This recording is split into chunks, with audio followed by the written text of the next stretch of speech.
Hello, dear ones. Father Peter John, coming to you from All Saints Orthodox Church in Bloomington, Indiana. Christ is in our midst. I want to talk today about a fool for Christ who's a little bit closer to our own time. His name is Haralambi, and he was a fool for Christ in Kalamata, Greece. We've all had Kalamata olives, right? They come from Kalamata, and that's where blessed Haralambi was. Now, he was born in 1896, and when he was just still an infant, his father reposed. And so his mother remarried and moved to a different village, but Haralambi stayed, was left with his father's family.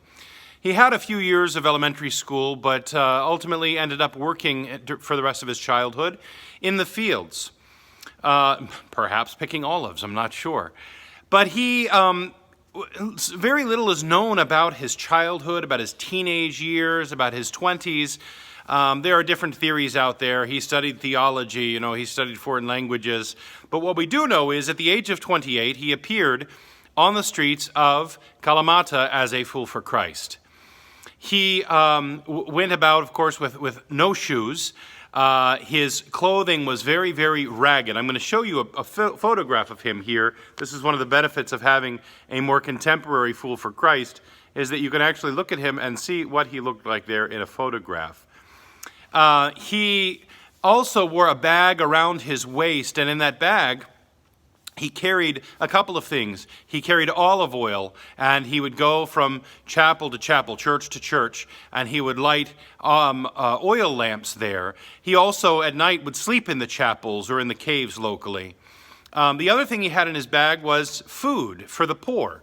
It seems funny, of course. We say, wait a minute, here's a homeless wanderer with no shoes, and he's giving food to the poor? Well, yes, he would go around begging during the day for food and for money, and then he would take that and he would go and distribute it to the poor. He didn't consider himself poor. He considered himself an ascetic, and so he ate very little of his own choosing. And what he did get from people, he was able to gather from people, he shared it with those who were in poverty, who were in need, who were hungry. Haralambi was known to always say, he would go around and when people spoke with him, he would repeat this phrase, never leave the path of God.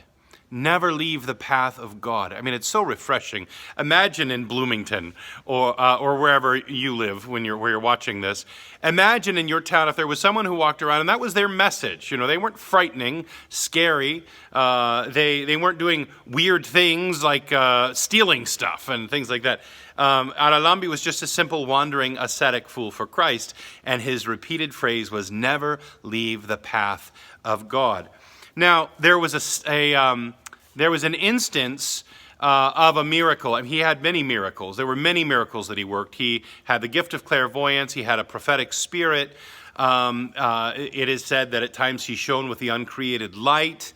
So there were many miracles associated with this man.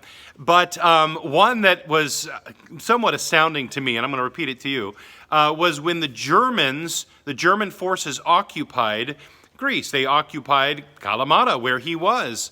And so the Germans gathered up all of the men of the city, and they brought them all to the city, to the town square, the plaza. And they brought all of the men. And they had them all, gathered up at gunpoint and expected them to stand still and to be counted and to receive orders and all of this other stuff. Well, Haralambi comes in and he just starts walking through the crowd, he's just wandering this way and he's just wandering that way, and they tell him to stop and he didn't stop, and he keeps wandering and he's going about his business and doing this and he's, just looking very, very busy, right? And so they tell him to stop again, and finally, when he refuses to stop, the German soldiers open fire on him. And they are pointing their guns at him. They all begin to shoot, and Haralambi doesn't fall. As a matter of fact, he doesn't get hit by a bullet at all. Haralambi goes about his business, walking about, pretending there were no bullets. So they go up and they seize him. And when they look at him and they listen to him, they realize that he's an ascetic, and they just let him go. And so there was an account later on when he was talking with someone. in the village, and somebody said to him, "What happened with the Germans? How did that happen? How did you not get shot? What happened?" And he reached his hand down into his pocket, and he opened it, and he had in his hand an entire handful of these spent bullets from the German guns. And he said, "When the bullets hit me, they bounced off, and somehow they landed in my pocket." It's very simple, beautiful explanation. Anyway, Haralambi died during my lifetime. Should I say he reposed? He fell asleep in the Lord in 1975. And so it's a beautiful thing to hear about these contemporary saints, these contemporary ascetics, those who give us examples of sanctity and remembrances to repent, in our own time. It's so badly needed. Christ is in our midst. He is and ever shall be.